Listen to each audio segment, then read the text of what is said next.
All right, we're having a little glitch there for a moment. I'm Jerry McKee, and welcome to our show. A little jingle we don't want to play right now because we had a little flash of thunder and a little lightning that kind of messes up everything once in a while. So we'll restart this thing here just a second.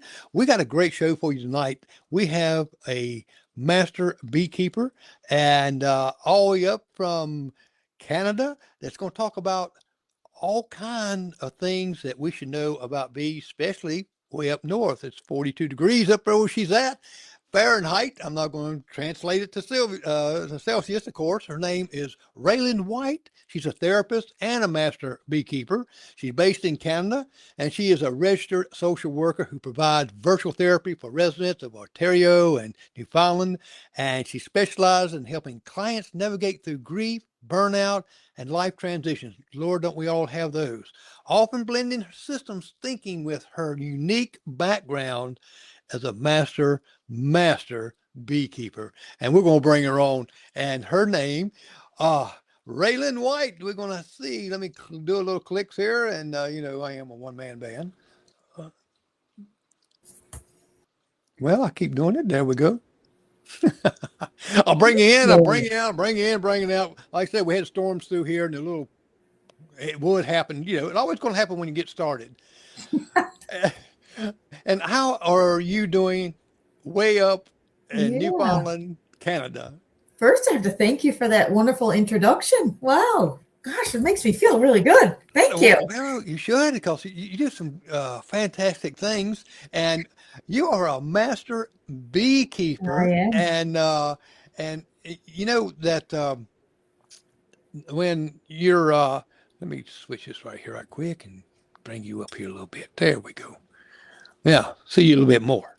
Uh, and my engineer from the other room coming here, which is my wife, told me everything's good. It's okay.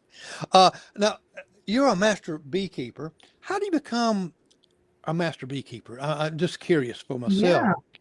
So I guess you first have to have a love for bees. And I did a lot of self-education. So when I first wanted to be a beekeeper, I educated myself for about, I'd say, a year, 2 years, and then got a bit of experience on my own. And then I felt I wanted to know more. I just didn't want to know how you feed them or how to do a hive inspection. I wanted to get into the biology of the bee. So I looked around at all the different programs. Unfortunately, there's not a lot of that stuff here in Canada. So I went to our neighbor. I went to the U.S. And University of Montana. It just struck me as a very good university, very personable. So I applied and got in, and it's a 3-year program. So it's the apprentice, journeyman, and then the master's level. It's quite tough. When I look back, I'm like, wow, I did that. Plus I worked. I'm a mom. But I learned so much and I don't have any regrets. And it's a wonderful program. So yeah. So now that's got me to the Master Beekeeper. Did that in 22. And here I am now. Now, what got you into beekeeping to begin with? I mean, not just if I wake up to, I think I want to keep some Yeah. bees on here. Yeah. So as you mentioned, I'm a social worker and I worked in intensive care in ICU. And during that time, there's a lot of, not a lot. We have a break time, just basically get our thoughts. So we're not getting burnt out. And I had this conversation with a physiotherapist and she started talking about drones and queens and worker bees. And I'm like, I got to know more about this. So we started talking about that. And then I tracked down a beekeeper in my area and I said, I have to come just meet your bees. And I went over and she suited me up. She had a disability, so she just loved me coming just to see her bees. And that was it. As soon as I got in there, lift the box, I was like, oh my gosh, I love this. That was my day. Yeah. So I have been dreaming, talking bees since. Now I got, have you ever been stung? Absolutely. A lot. I do wear a suit. I'm a big advocate for wearing protection. I don't think beekeepers need to be superheroes. I think you need to be careful. So, you need to wear even a veil. But yeah, I wear a suit. I did get stung a lot, and the ankles are the worst because they are so sneaky. They can find every little hole that's open in your suit, and they gotcha. So the ankles for me are the worst. Oh, wow. I can imagine that right there. Now, I had a beekeeper uh, that told me that I seen he had a couple of smaller children that was working with the bees. They had the suits on. And I asked him, I says, well, did they get stung? He said, well, they do. And he said he takes honey and puts on the sting pot and it takes the sting away. Yeah. You could use honey, and another thing that we use is propolis. And that's another product that the bees make from the fir trees. They get the resin and sap from the fir trees, and they just make, it's called bee glue. And that has a lot of different properties. And they also put propolis on your wound. So the master's program, I had to do like a thesis or a final paper, and I did mine on propolis and wound care. So that's pretty interesting. And then it's funny, after I did the paper, I started seeing propolis and honey products on the unit where I work. I'm like, this is too cool. So yeah, propolis is another good thing on the hive. Yeah, and it's amazing how that raw material and honey and things like that has different uh, different properties and besides making your sugar go up. Oh yeah, for sure. I mean, for example, this is a little example. So for example, the worker bees have this gland on the side of their head, and it's kind of a hypogenial gland. And that gland produces something called royal jelly. So royal jelly, it's packed with protein. And that royal jelly is what makes the queen. So the queen and the worker have the same egg. It's just a fertilized egg. The only difference is that the worker feeds that egg that's going to be a queen royal jelly the whole time. And that's what makes her look different. That's what makes her a lot bigger. So like powerful products in the hive is unbelievable. Wow. Yeah, to me, all of this right here is interesting because we look at, oh, there's a bee. We don't know all, and I think the creatures and that's on this earth, they're here for a purpose. And bees, the honeybees especially, and what amazes me is that you can be covered in those right there, and it's not even stinging you, Oh, or you're yeah. just gentle with them. And we got some pictures and all we're going to show, and video of it too, also, and that we're going to show, and we're going to talk about all and This things is like going to that. be fun. Yeah. Now, when you're small and little, did you ever think about do? No, do you know what? As a little girl, I think I was afraid, but for in Newfoundland, we never learned about honeybees. I didn't even know there was honeybees really.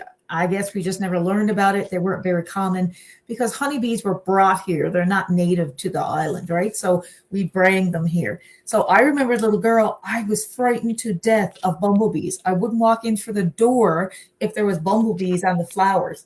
Like, and here I am now. Very odd.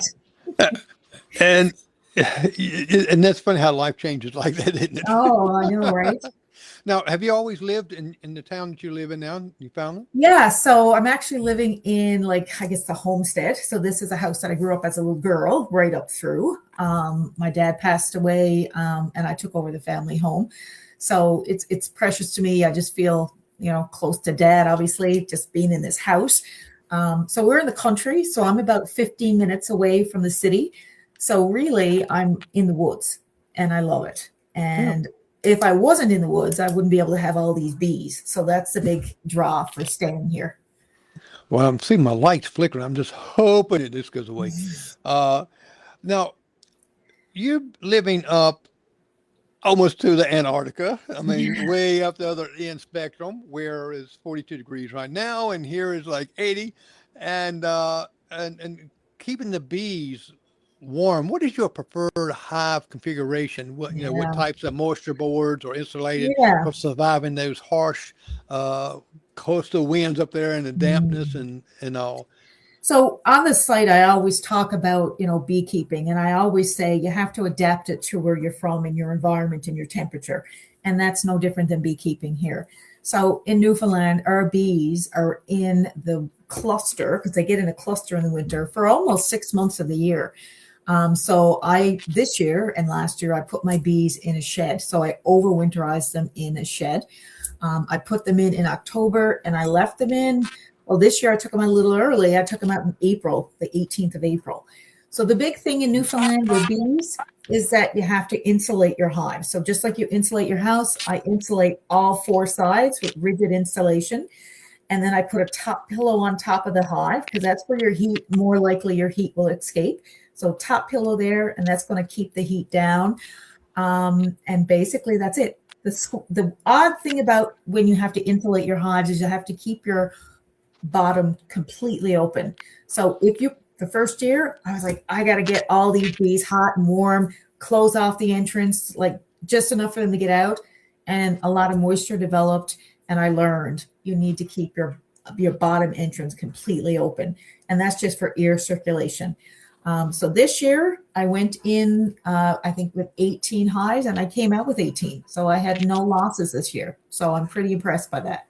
So you just got to make sure you got adequate ventilation in the Yeah. wintertime without freezing the bees, right? Absolutely. So what happens in the hive, like I mentioned, they get in this ball and they shake, shake, shake, and that's all they do. They stay warm. The queen's in the middle. They maintain that ball at about 38, 39 degrees. But that's just in the ball. The outer room of the hive, it obviously gets a lot colder, but that's what keeps the bees alive. A lot of people think they hibernate. They don't hibernate. They might go into like a bit of a sleep, but it's not called hibernation. Okay. Now, what is the most important local nectar or pollen sources where you're at? So for here in Newfoundland, we're a little bit odd down here. Wildflower, in Newfoundland, I think it's very difficult to kind of say, I have buckwheat or I have lavender, like a particular kind of honey, because the bees, we don't know where they're foraging. There's not a big agriculture thing here in Newfoundland. We don't have cotton fields or we don't even have corn fields. So basically when we have honey, it's wild honey. So all, dandelions or I don't know, buttercups or clover, like those are the things that they get into. All right. Now, do you had like blueberry? Yeah. So And blueberries and cranberries. I'm not sure if you're familiar with them. yes, uh-huh. Yeah, so we have cranberries, we have blueberries, but surprisingly, that's not really good resource for bees. So basically, when people bring their bees to blueberries or bring them to cranberries for pollination, when they get them back, they have to feed them.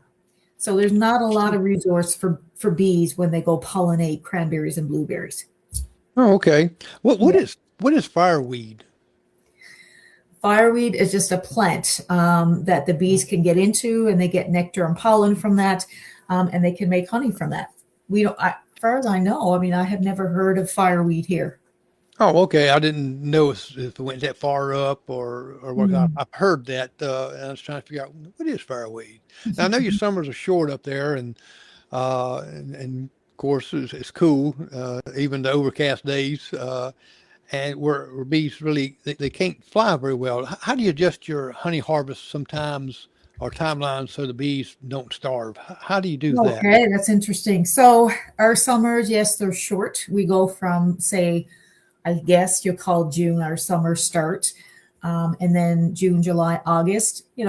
I say our average temperature 20. That would be 68 degrees for you guys. It doesn't get really hot here. Again, we're in the middle of the Atlantic Ocean. So it's kind of chilly. It's an island, but it's not a hot island. Not one I want to come and take a swim, right? So in regards to honey, you know what? As a beekeeper, honey is not my main reason for keeping bees. A lot of people, I think honey producers here in Newfoundland, yeah, we have some, but not a lot. Where our season is so short, we have to think about we need to leave honey in the hive for the bees to survive in the winter. If not, they're going to die. So, yes, people harvest, but honey is not a really big, substance that we produce here in Newfoundland.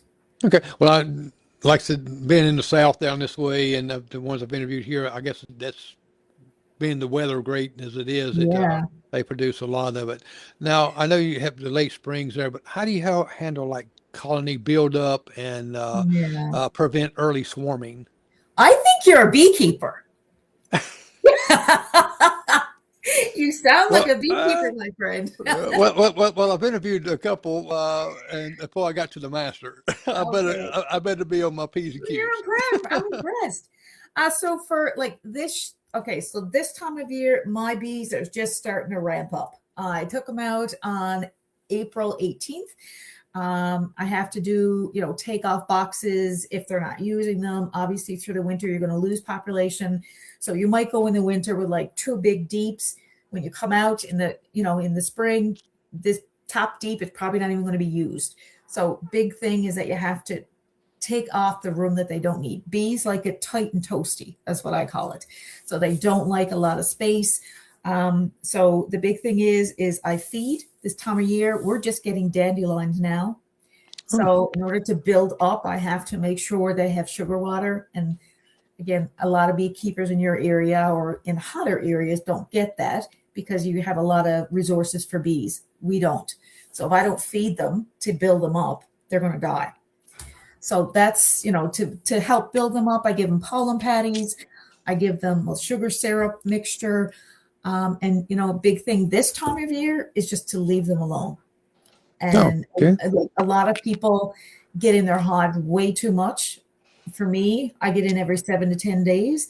I like to know that there's a queen in there to make sure, that they're laying and stuff like that. But, you don't need to get into your hive, especially this time of year all the time. So swarms are interesting. Swarms in Newfoundland probably come in July or June or July. You know what? I'm proud of this actually. I've never had a hive that swarmed. Partly because I'm, very rigid in my beekeeping hive checks. Every 7 to 10 days I'm in there. Bees just don't swarm. Bees tell you that, and give you hints that I'm going to swarm. It's up to the beekeeper to take those hints and kind of put the proper measures in place so they don't swarm. Oh, wow. Yeah. Man, I guess it's more psychological too. But if you need some dandelions, I got plenty in my yard. I mow every week, sometimes twice a week. And I don't know if you saw this video just recently. I was like getting all excited. It was a video. I'm like, this is the first dandelion. I was pretty excited. Yeah, we got plenty of them. I moving behind me, and I said, "Oh man, it done popped up again. It's already there." So I'll be glad to send them to you. Now, let's talk about a little bit about things that kind of take away your bees. Which, how do you notice? Is it Vara? Grow up. I have a lot to say about this. Okay. In Newfoundland, despite our weather, despite not really being a big honey producing province, we have the healthiest bees. So in Newfoundland, we don't have varroa. And that's like a mite that's everywhere else. But in Newfoundland, we don't have it. And simply because our government back in, I think it was 1982, did a law that you're not allowed to bring bees into the province. So what bees we have, that's it. Like people buy bees, you have to get it from a local beekeeper. You can't order them from dancing bees. So we have the healthiest bees. We don't have varroa. We don't have wax moth. We don't have hive beetle. I don't think we've ever had American foul brood or EBF. So, we have healthy bees. I take videos and my bees are out flying around when it's like, here's this translation again, 46 degrees, Fahrenheit. But, right. Bees in other areas would be like probably in the cluster at that point because they're still cold. We have hardy bees. Now, you got great healthy bees. Is there any other type of like hive beetles or anything like that comes there? Or just all that? Oh, man, that is fantastic. I know, right? I know. I've been to the Tampa Bay Beekeeping Association. I was in Tampa and I met up with a beekeeper. I'm like, can I come? So I dropped in there and had a conversation about our bees and they were amazed. Now, all that being said, I think the weather and the winter I have, they'd rather have varroa.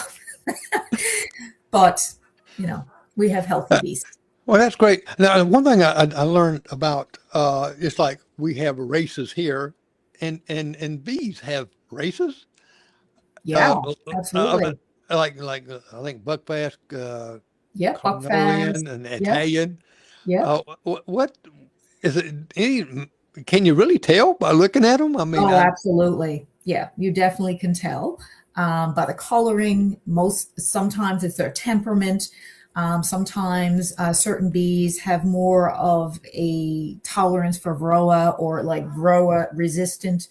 So in Newfoundland, I say we have mutts. So we have we have a bit of everything. I wouldn't think we have buckfast or anything like that. I feel we have more Italian with other things involved in it.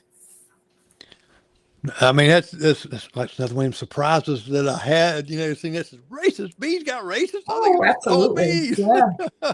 Yeah, it's amazing. Yeah, you know what? A lot of people say, oh, it's just to be. It's not just to be. Like when you open it, it's like an onion. So if you open that up and all the layers, bees, beekeeping, it's so huge.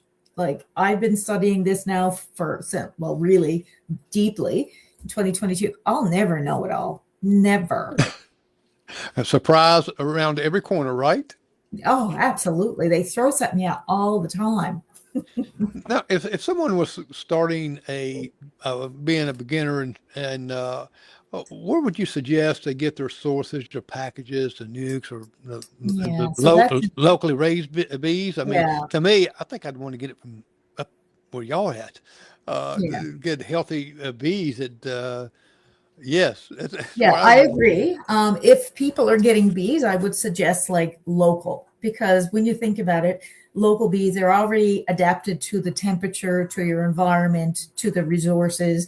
If you're bringing bees in, and this is just my personal opinion, if you're bringing bees in from Australia, like wow, that's going to be a little bit of an adjustment for the bees.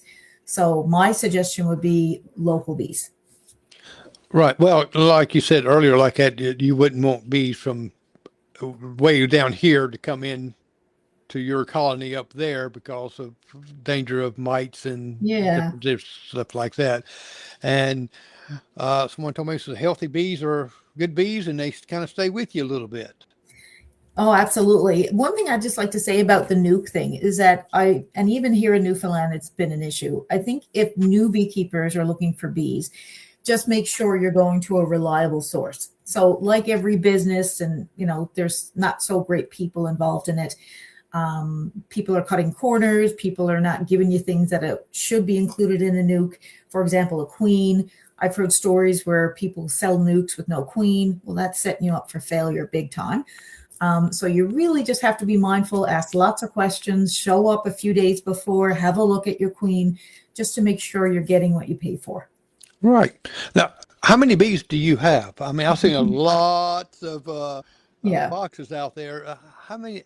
So I have 18. I overwinterized and thankfully they made it through. They survived and they're healthy. Last weekend I did 3 splits. So yeah. So about 20 now, 21. Wow. So they say in a healthy colony, like an active colony, 60,000 bees. So I have a lot of bees. And I love every one of them. Absolutely. Well, we're going to take some look at some pictures, and then we'll get videos after that a little bit. But we're going Sure. to take some pictures here that I pulled up that I find very interesting. I had to control myself from trying to click, click, click, click, get more and more and more because we got an hour show. So I'll put us down kind of the bottom a little bit there. Oh, that's a sweet picture. Right, and tell me a little bit about this picture here because it's Oh, interesting to me she's that so sweet. your name's on Yeah. the bottom. Yeah. So she connected with me actually on the site, just asking some questions. She is such a great supporter, fabulous follower. She's a beekeeper. Her husband's a beekeeper. I met her at the expo and it was so sweet to meet her. She had like a package full of little gifts for me. She had my picture and I had to sign it. Like she is the sweetest lady. So this is actually the bottom box that they're touching. I don't think you can see it. Greg Burns actually made that and had hive chatter on it. And that's what they're pointing at in the picture would be the hive chatter box of me underneath. Yeah, I think the name of my little Yeah, graphics covered that part that up. was a wonderful time. Yeah. Yes. Oh, Here we love it. go. Yeah. And we you talked a little bit about this. Uh, honeybees have specialized mouth parts. Yeah, they do. Look at those mandibles, right? So those are the jaws. And the big thing with bees, a lot of people don't realize that bees don't chew like we do. They chew sideways. A lot of people don't realize that. And their mandibles, they also have pheromones on their mandibles. So like if a bee, and you wouldn't think, like they're not going to bite you like a dog, but they can nip you sometimes. And when they nip you, they give you a little pheromone so that all the other bees can say, what's that? And they'll go over and take a little smell, and they obviously know you're a threat. So that's the mandibles. The antenna is amazing. So bees don't have ears. They have their antenna. So they kind of listen to vibrations and everything through their antenna. Those ciliary eyes are up top. That's 3 eyes and the 2 big compound eyes.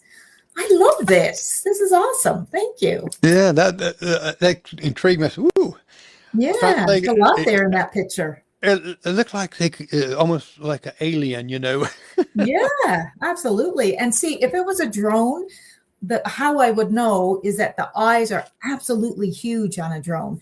And those 3 little simple eyes on top, you Uh-huh. can't even really see those because the drone's own eyes are so big, they squash them. Oh wow, Yeah. man! You know what? My mother must have been part B because she said she can always find out what I was doing. I thought she was a lot more eyes. Now, Ooh. this here is a smoker. Yeah, that's a smoker. Now, see, I always was confused about this. When they use this right here, they said it calms the bee. If I It see does. smoke, I'm going to run. Yeah. So it depends. You have to use the right kind of smoke. So you don't want smoke that's coming out in sparks and that's hot. You want like a cool smoke. People say, what the heck is a cool smoke? Grass, just like a white smoke that comes out. You put it on your arm. It's not hot. It's just like smoke. So what happens is that when the bees sense smoke, they automatically think, oh my gosh, it's a fire. We have to go eat. So they run and they eat up all the honey, and they're so occupied with getting their bellies full because they know they have to leave, because of the fire. They don't even pay attention to what you're doing. So that's one of the thoughts. And the other thought is that the smoke kind of masks the pheromone. So bees give off a pheromone like a perfume, and that Right. signifies danger. So that pheromone goes through the hive. It alerts the hive, you know what, we have danger. You need to be on guard. But the smoke the smoke kind of masks that, so they don't smell it. Well, the only way I would run and eat if I smelled the smoke, if it's barbecue, neighbors cooking a barbecue or something like that, and I would run towards it and eat.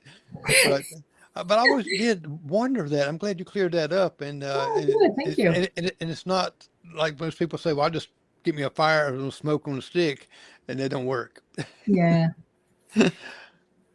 And now I don't know if we can't see this very well Oh, right here. There's yeah. just different These types of wasps, wasps. Yeah. yeah. I understand that everything has a reason to be here on Earth. I totally get it. I respect it. But it's the wasp family makes it very difficult to like them. Now, what does wasp do to the honeybee? I mean, So the big thing for the wasp, like, depends on what wasp it is. We're talking about the giant hornet, or just say the Asian hornet. I mean, they eat honeybees. So they're actually getting a lot worse in Europe. Now, thank goodness we don't have them here in Newfoundland. And I don't think some places in the States have them, not everywhere. But they can wipe out a colony just by sitting in the entrance. Or what they do is they hover around the entrance and they pick off bees as they come back into the hive.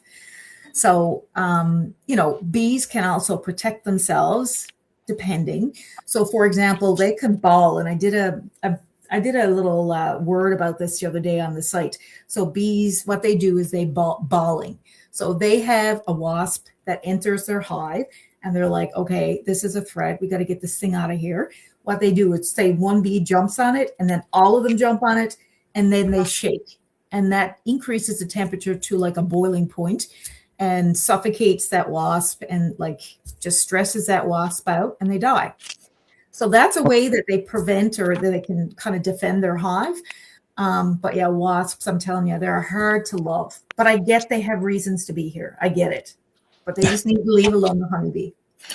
Now, do you have many wasps up that area since it's cold? Yeah, so we have yellow jackets. So the other day in the apiary, I was sitting there and, I saw 4 queen wasps, yellow jackets. And the reason I know they are is because they're huge. And this time of year in Newfoundland, we don't have like general worker wasps or drone wasps floating around. So they're not born yet. So the queen wasps are just coming out of hibernation. They have to find a place to find, their home, build their home. And then that queen wasp develops her colony. So we haven't reached like the general population of wasps yet. We just see queens. It's coming. Well, I know the yellow jackets, a lot of them down here mistake the yellow jackets. Yeah. And honeybees is the same. But, yeah. They didn't realize that. The yellow jacket is just plain mean, and wasps mean, they'll chase you. And the thing is with yellow jackets is like, well, their venom is a lot more like potent or stronger than a honeybee. And secondly, is that they can sting you so many times. Like a bee stings you once and that's it, right? But a wasp can do it many times. So that's the difference. Yeah. Just plain old mean, aren't they? Oh, yeah. They are bad. But I have to think the good things they do, which I'm not sure, like eat insects maybe. Yeah, I haven't figured that out either. Same thing with the fly or gnat or something like that. Yeah, I love this. You have like a little test here. I love it. Yes. Tell us a little bit about this right here and reversing hives. Yeah. So I remember like a little while ago, I talked about in the spring. So when you go into the fall, you combine your hives. So you try to make your hives as big and powerful as you can for them to get through the winter. So obviously we lose bees through the winter. They die. Summer bees die. If you're a new beekeeper and you go into your hive in the spring, you're going to get it taken back. And I absolutely hate it. How many dead bees you have. It's horrible. So because you have so much loss, the bees have all this empty space because it used to be packed with bees, but now they're dead. So what you need to do is that you need to, one, take away a box to give them less space. So less space for them to heat. So what happens here, that's one reason, but here is that through the winter, the whole cluster, they move throughout the colony, right? So the cluster just doesn't stay in one place. They move, they rotate through the whole colony. So they go through where the honey is. So at the end of this winter, spring, they're probably up in the top box. So really there's nothing in the bottom box anymore. There's no brood, there's no honey because it's all gone. So what you do is either you can take off that bottom box and get rid of it until they get populated again. Or if you feel you really need it, if you do still have a lot of bees, like 8 frames of more, you can basically just put that empty box on top again. Wow. Well, I've seen that reverse on us as spring management. Oh. I like this sound. Yeah. Sound. Do you know what? I have to share this. I think it's 70% of the followers are from America, from the States. Uh-huh. And I absolutely love it. Like, truthfully, like it just means like more to me than anybody even knows, like the support that I get. It's wonderful. The reason I started Bee Haven was because I didn't have a support group here in the island. My husband was sick and tired of listening to me talk about bees so much, and my son drove cracked. So I needed outlet. I needed someone to talk to. So that's why I started Bee Haven. And I'm very blessed and very lucky for the outcome of so many wonderful people that I talk to every day. And with Bee Haven in the South here, we have people talk about their children. Yeah. And it said, your children needs to behave. I know. So when I think Bee Haven, I said, I think I know where she got that from. My husband came up with that name. And in the South, really, we have a lot of mothers and stuff like that says, well, did my child behave? I hope they're behaving. or here we say misbehaving. Not here. That's the first thing my wife said. Hey, behaving. Yeah, I've heard that before here. Yeah, I know, right? Yeah. Now Ooh. this is a jelly that you're Yeah. talking So that's about. what I talked about. Yeah, the royal jelly. That's powerful stuff. Powerful. So that's packed with protein. So as I mentioned, you have two eggs. The bees, worker bees, just choose an egg and say, we're going to make this into a queen egg or a queen cell. We're going to make a queen. So how to make this into a queen is they have this gland on the side of their head and they secrete royal jelly. Royal jelly is given to that developing queen the whole time it's in the larvae, not the pupae stage because they're covered with wax, but the egg and larvae stage, they get royal jelly. That's all they get. And they get so much royal jelly that when it's actually closed off, there's still a pile of royal jelly on the bottom that you can still eat. So as you see, it's like a creamy color. That's what you see in there. And you see the little pupae there in the cell. So that's a queen cell. So that will grow and it grows to like a peanut, like an old fashioned peanut that we get. That's Right. what it looks like. Yeah. Wow. And when you're talking about that, like I know she's talking about there, that jelly. Royal jelly. Yeah. Oh, yep. And different types of honey is, I Mhm. guess, depending on where the climate, what You're right. type of nectar or what type they Yep. get from plants and stuff. Yeah, exactly. So depending on what plant they have, that's what makes the color of the honey, right? So you have the honeybee goes out, they get nectar. They take that nectar, they put it in their honey gut. So that the honeybee has two bellies or two guts. One is the honey gut where they store the nectar to bring back to the hive.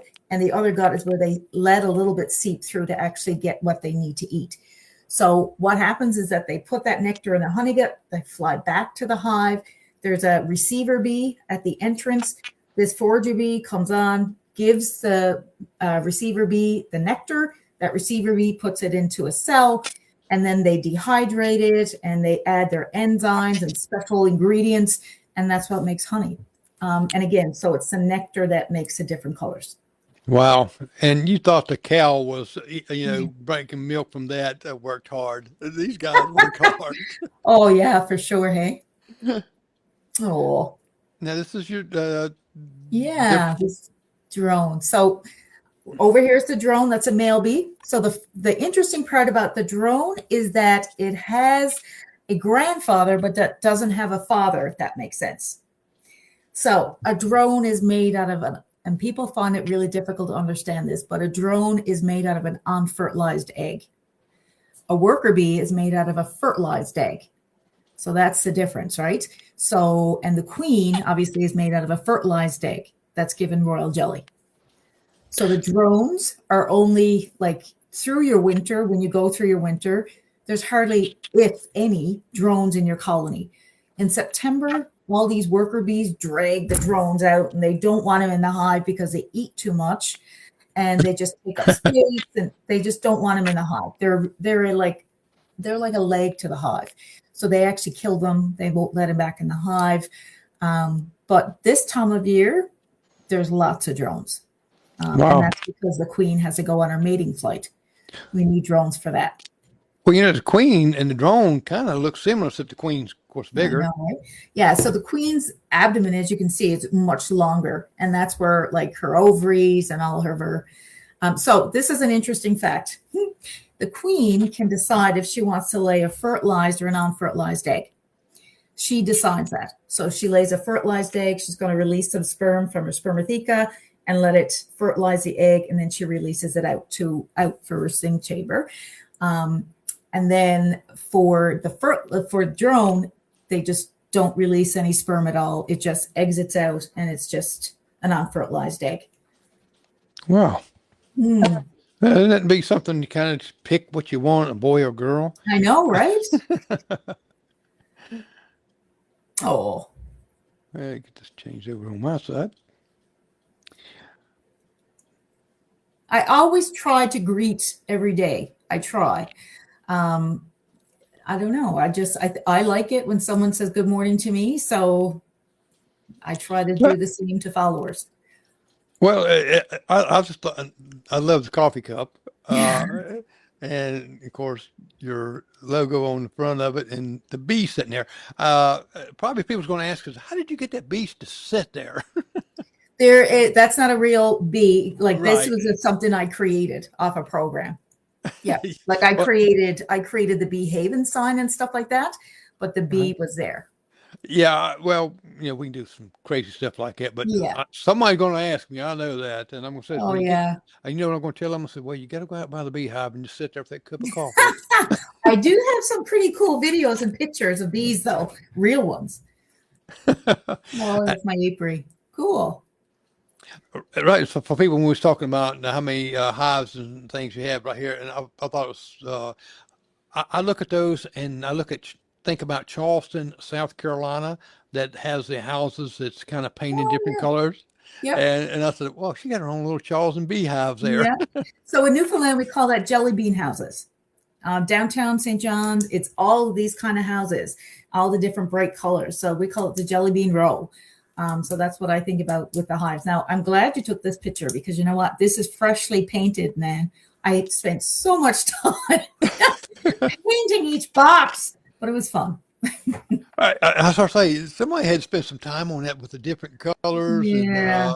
It had to and be a cool day because I didn't want the bees. Okay, bees are nosy as heck. Bees are nosy. When they see you by their hive, they're going to come out and see what's on the go. So I had to make sure it was like 6 degrees, like 46 or something, for them to be inside. So the things that you see behind the shed, that's what I stored my bees in, that shed. We had so much snow this year that the actual roof got collapsed on it. So I have to fix that this summer. wow, uh, you have to deal with more weather than we do here in the Yeah. South, so it's a little bit challenging there. Yeah. But no wonder your bees don't want to leave. I wouldn't want to leave either. Well taken care of. Yeah. This was This, in one of my hives, actually. I just took a shot. I have this also in a video. I was just sitting by my apiary and I just popped the cover and there's all these bees. So, for example, if a person or new beekeeper or experienced beekeeper is wondering, okay, do you think I should split my hive? If I opened the box and I saw this, you need to split your hive. So, that's about swarming and stuff like that. So it's pretty clear when you know what you're looking for and they tell you very clearly what they need. that looked like a one on the kind of left there, up a little bit, that big one. That kind of looked like the queen bee, but probably just No, I looks don't like think that. so. Yeah, She kind of stays hidden, I imagine. she does. Usually she's only in like the brood chamber, the brood area of the nest, and she doesn't usually go out of that. Sometimes you'll find her on your top cover. You have to be really careful, or on a honey frame, but most of the time she spends in like the brood nest. Okay. And here you are. Yeah. Is this you're cleaning or what are I'm you doing here? So I'm inspecting a frame there. So I just use, and you know what? I don't hardly ever use a bee brush because in my experience, they hate it. I use that, you know what I use? Just a piece of evergreen tree. And I know that sounds crazy, but they prefer that over a bee brush. But yeah, so I was just kind of swiping off the bees because it was filled with bees just to kind of get them off the frame so I could have a look. Oh, okay. So you're inspecting the frames? Yes, yep. So that's what you do in a hive inspection. You're looking at every frame. You're making sure you have brood, making sure you have a queen, make sure they have resources like honey and pollen.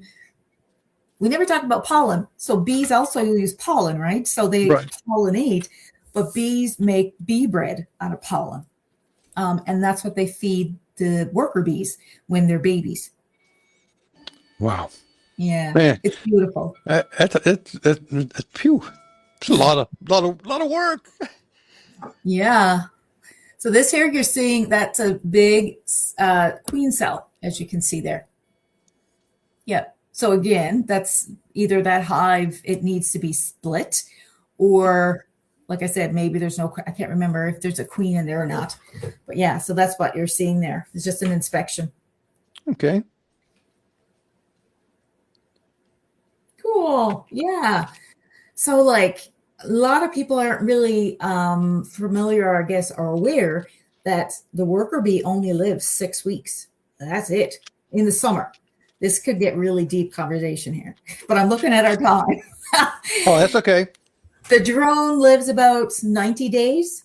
However, if the drone mates with the queen bee, the drone dies right away. Okay. The queen bee, she can live up to 5 years. She can live the longest, right?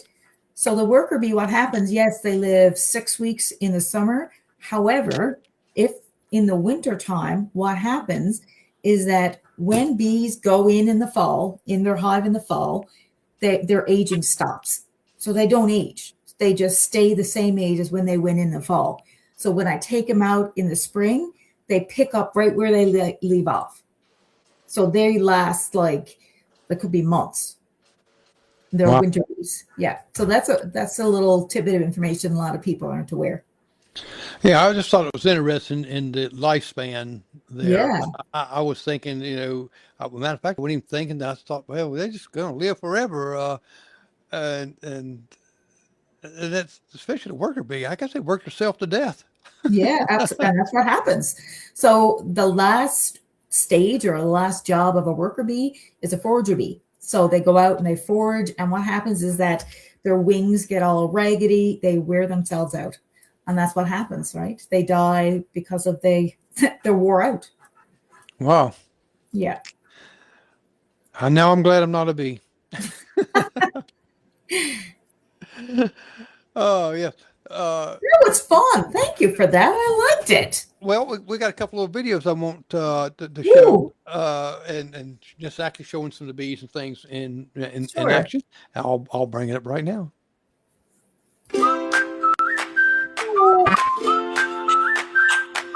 These are my apiary.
No, I like that. Did you do some of the videos of that? Or Absolutely. They're all mine. They're all in my apiary.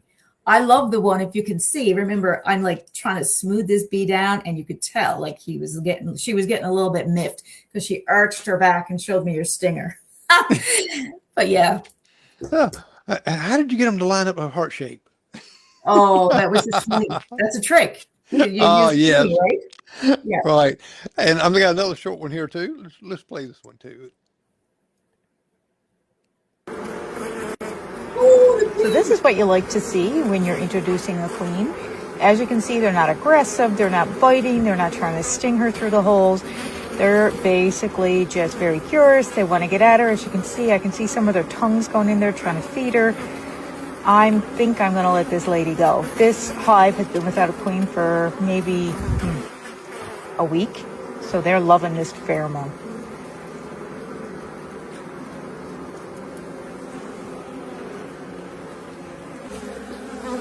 Here she is. Friend, go on. Now, with that right there, is that they have to get acclimated with the queen before you? Yeah, so they have to get familiar with a pheromone.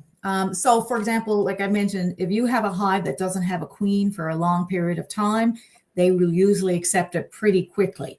So, for example, in that case, what had happened was that the queen died, and I had put in a frame of eggs because to get a queen, you need 1 to 2 day old eggs, enough for them to kind of pull out a queen cell. I didn't want to go through all that process because it was too long. So I had a mated queen ready to go, and that was her in that cage. But I was afraid to let her out right away because they kill her if they didn't like her. So you just have to leave them in the clip for a little bit and make sure that they're feeding her and just taking care of her, and then just release her. So I think the big thing with beekeeping is that sometimes people release too quickly and they'll kill her pretty quickly. Oh, wow. I just thought that was amazing. I was watching it and listening to you talk about that. Yeah. That has to be getting used to, Yeah. or they would kill her. Yeah. Well, So every queen has a pheromone. So for example, all those hives in my apiary, each bee knows which hive belongs to them just by the smell of their queen. So if a bee goes into a wrong hive, there's guard bees here at the entrance, and they will not let them in unless they have a mouthful of nectar or legs full of pollen. They'll let them in then. Well, let's watch this video here. I got this one more to show. Another one of our queens. Oh, She's after getting longer. The last one I showed, she was very stumpy. As you can see, her abdomen is after extended. This is from the spray hive. So she's a beauty queen. I love the coloring. And there's actually eggs in here as well. You can probably see the larvae. See it?